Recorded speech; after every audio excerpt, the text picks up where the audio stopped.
Bismillahirrahmanirrahim. Assalamualaikum warahmatullahi wabarakatuh. Perkenalkan, saya Messi, Prodi Ekonomi Syariah semester 6. Nah, kali ini saya akan membahas tentang 10 tema dari materi ekonomi internasional. Yang pertama itu ada hubungan bilateral, yang kedua kurs, yang ketiga ekspor impor, yang keempat strategi obor, yang kelima Indonesia dalam pandangan perdagangan internasional, yang keenam TKI dan devisa negara, yang ketujuh IMF, World Bank, APEC, ASEAN, Uni Eropa, dan Liga Arab. Terus yang kedelapan saham-saham internasional, yang kesembilan kebijakan luar negeri, dan yang terakhir APEC. Baik, langsung saja kita masuk pada tema yang pertama, yaitu hubungan bilateral. Nah, di mana hubungan bilateral merupakan jenis hubungan yang melibatkan dua pihak. Nah, biasanya digunakan untuk menyebut hubungan yang melibatkan hanya dua negara, khususnya suatu hubungan politik, budaya, dan ekonomi di antara dua negara. Adapun menurut Encyclopedia American, hubungan internasional sebagai hubungan politis, budaya, ekonomi, ataupun pertahanan dan keagamaan. Nah, ada dua bidang hubungan bilateral. Yang pertama itu bidang pendidikan, dan yang kedua bidang ekonomi. Di mana dalam bidang pendidikan antara Indonesia dan Malaysia menjalin hubungan dengan mengadakan pertukaran pelajar setiap tahunnya. Nah, sedangkan bidang ekonomi itu banyaknya investor-investor dari Malaysia yang berinvestasi di Indonesia telah sedikit banyak membantu pemerintah Indonesia di dalam mengentaskan pengangguran.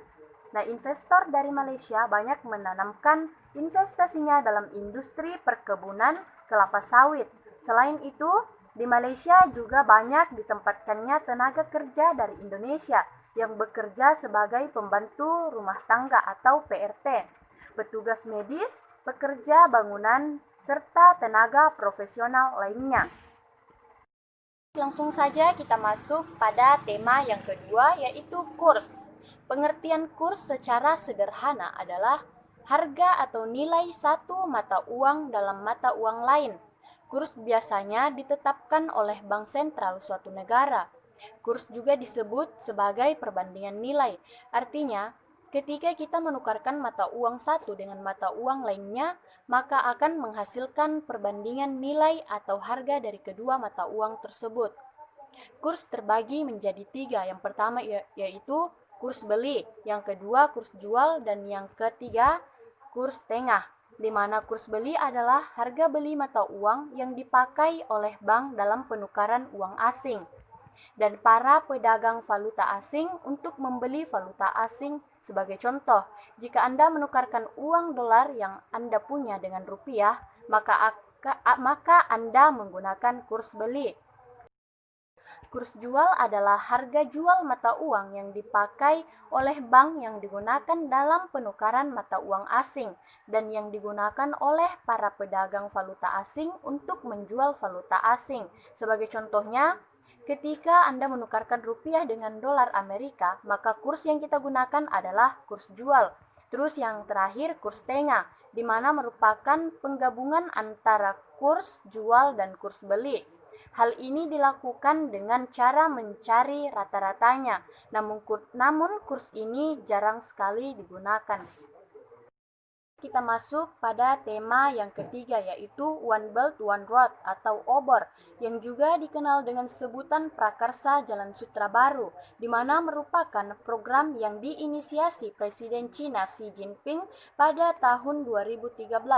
Nah, ada 5 tujuan yang ingin diraih Cina dalam inisiasi OBOR, yaitu yang pertama, koordinasi kebijakan, yang kedua, konektivitas fasilitas, yang ketiga, perdagangan tanpa hambatan, yang keempat, integrasi keuangan, dan yang terakhir, ikatan masyarakat atau people to people bond.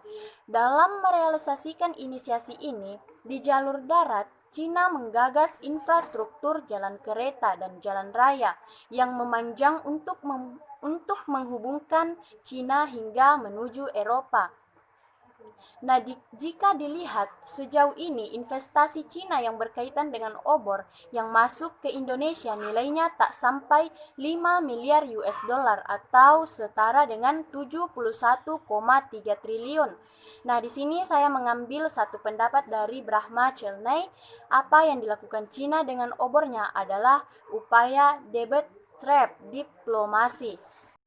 Masuk pada tema yang keempat, yaitu ekspor dan impor, di mana ada tiga, yaitu tarif, pajak, dan dumping. Langsung saja kita masuk pada pengertian ekspor dan impor, di mana ekspor merupakan kegiatan menjual barang ke luar negeri. Orang yang melakukan kegiatan ekspor disebut eksportir. Sedangkan pengertian impor merupakan kegiatan membeli barang dari luar negeri sesuai ketentuan dan peraturan yang berlaku. Orang yang melakukan impor disebut importir. Langsung saja kita masuk pada sistem tarif dalam ekspor dan impor, di mana sistem tarif dalam ekspor dan impor digunakan untuk menentukan besarnya tarif yang berlaku ke setiap barang atau komoditi yang diperdagangkan.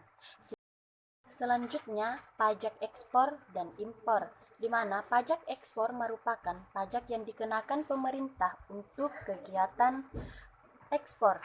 Objek dari pajak ini adalah BKP atau barang kena pajak dan JKP atau jasa kena pajak. Pada umumnya, pajak ini hanya menyasar JKP dan beberapa BKP saja. Yang terakhir yaitu dumping, di mana dumping merupakan penjualan barang secara besar-besaran di daerah pemasaran lain. Kita masuk pada tema yang kelima, yaitu Indonesia dalam perdagangan internasional, di mana definisi perdagangan internasional adalah sebuah kegiatan jual beli yang dilakukan dua pihak yang berbeda. Negara, perdagangan ini bukan hanya melibatkan antar negara saja, pihak individu maupun perusahaan yang melakukan perdagangan dengan pihak dari negara lain juga disebut perdagangan internasional. Sekarang kita masuk pada tema yang keenam, yaitu TKI dan devisa di negara, di mana pengertian TKI pada pasal 1 ayat 2 Undang-Undang Nomor 13 Tahun 2003 tentang ketenaga kerjaan dinyatakan bahwa tenaga kerja adalah setiap orang yang mampu melakukan pekerjaan guna menghasilkan barang atau jasa, baik itu untuk memenuhi kebutuhan sendiri maupun untuk masyarakat. Adapun peran TKI dalam meningkatkan devisa negara, selain ditujukan untuk mengurangi jumlah pengangguran dalam negeri, TKI juga sebagai salah satu sumber pendapatan devisa negara. Maka dari itu sering disebut pahlawan devisa, karena menambah mata uang asing di kas negara, karena umumnya TKI akan mengirimkan sebagian dari penghasilan mereka ke tanah air. Kita masuk pada tema yang ketujuh, yaitu Badan-Badan Kerjasama Ekonomi Internasional. Yang pertama ada IMF dan World Bank, di mana IMF atau International Monetary Fund adalah lembaga Bretton Woods yang didirikan pada tahun 1994 dan berpusat di Washington, DC, Amerika Serikat. Namun mulai Nero Prasi pada tahun 1947. Pada tahap awal, IMF hanya memiliki 31 negara anggota dan sekarang telah meningkat menjadi 188 negara. Lalu yang kedua ada ASEAN, di mana singkatan dari Association of Southeast Asian Nations atau Perhimpunan Bangsa-Bangsa Asia Tenggara, di mana merupakan organisasi kawasan yang mewadahi kerjasama antar negara di Asia Tenggara sejak tahun 1967.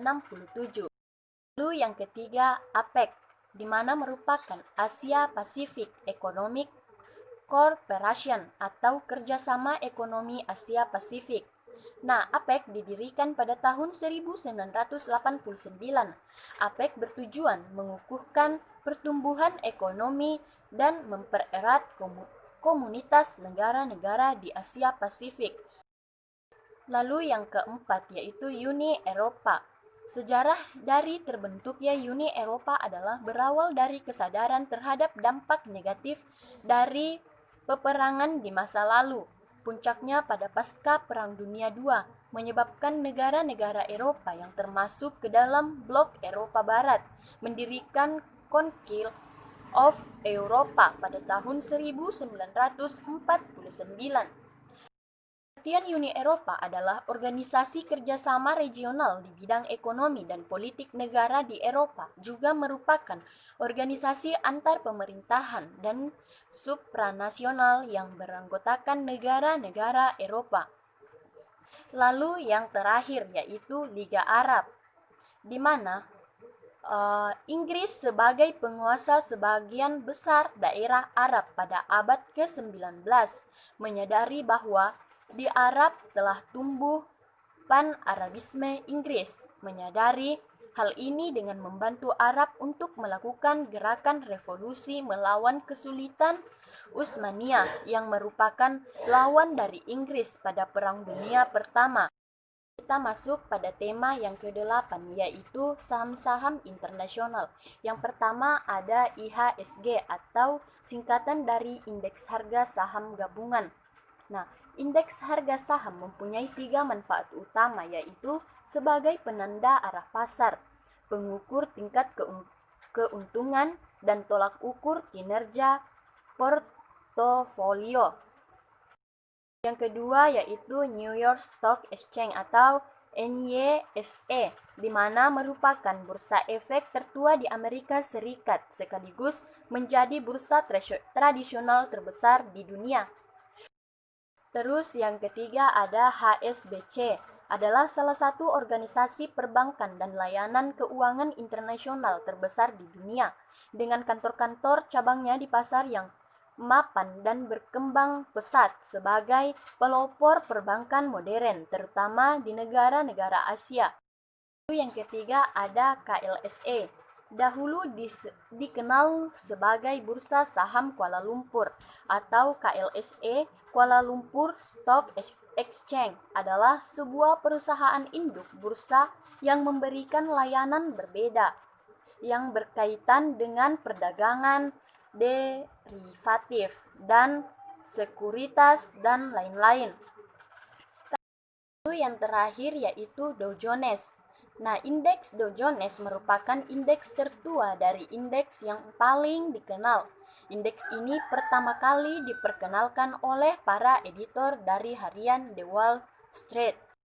Langsung saja kita masuk pada tema yang ke-9, yaitu kebijakan luar negeri, di mana definisi kebijakan luar negeri menurut Mark R. Amstutz mendefinisikan kebijakan luar negeri sebagai explicit and of governmental official designed to promote national interest beyond the country's territorial boundaries, yang mana dalam definisi ini ada 3 tekanan utama, yaitu tindakan atau kebijakan pemerintah, pencapaian kepentingan nasional, dan jangkauan kebijakan luar negeri yang melewati batas kewilayahan negara. Dengan demikian, semua kebijakan pemerintah yang membawa dampak bagi aktor lain dari kepentingan kebijakan luar negeri. Ada 4 fungsi umum kebijakan luar negeri. Secara analisis, kebijakan luar negeri melayani fungsi politik tertentu untuk negara, dan fungsi yang paling umum adalah yang pertama, melindungi keamanan nasional, misalnya dengan mengembangkan kekuatan militer dan masuk ke aliansi keamanan dengan negara lain.